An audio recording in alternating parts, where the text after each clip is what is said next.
এই মুহূর্তে Uttara milestone school and কলেজের সামনে আছেন সিনিয়র রিপোর্টার ফররুখ বাবু। যুক্ত হচ্ছি তার সঙ্গে।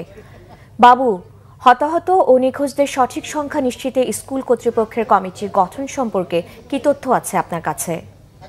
সাবরিনা, আপনি জানেন যে মাইলস্টোন স্কুল অ্যান্ড কলেজে যে গত পরশুদিনে যে বিমান দুর্ঘটনা ঘটে গেছে, সেই বিষয় নিয়ে আসলে এখন পর্যন্ত স্কুল কর্তৃপক্ষ গতকাল পর্যন্ত গণমাধ্যমের সাথে বিভিন্ন ধরনের তথ্য শেয়ার করলো। আজকে সকাল থেকে তারা তাদের ক্যাম্পাসের মূল ফটক বন্ধ করে রেখেছেন এবং ভিতরে তারা, আমরা যতটুকু এখান থেকে জানতে পেরেছি যে ভিতরে নাকি বিভিন্ন তদন্তের কাজ চলছে। সেই তদন্তের কাজ চলমানের জন্য হচ্ছে ভিতরে কাউকে প্রবেশ করতে দেওয়া হচ্ছে না।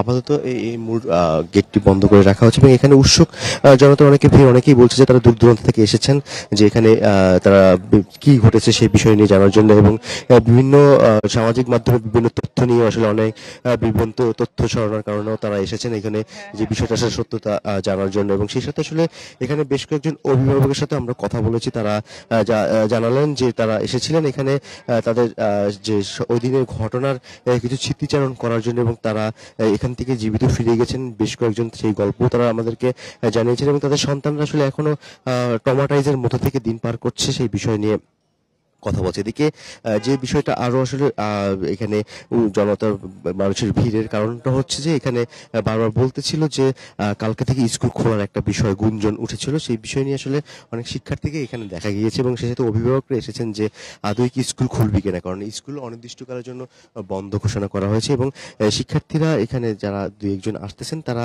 জানার চেষ্টা করতেছে আসলে স্কুল কর্তৃপক্ষ কি সিদ্ধান্ত নিয়েছে। তবে এখন পর্যন্ত স্কুল তরফ থেকে গণমাধ্যমের সাথে কোনো ধরনের তথ্য শেয়ার করা হয়নি। তারা পরবর্তীতে আসলে জানাবে যে তাদের যে কমিটির বিষয় এবং দুই একটি অভিযোগ এবং লাশে যে সরানোর অভিযোগগুলো, সেই বিষয় নিয়ে তারা পরিষ্কার করবে বলে আমরা জানতে পেরেছি।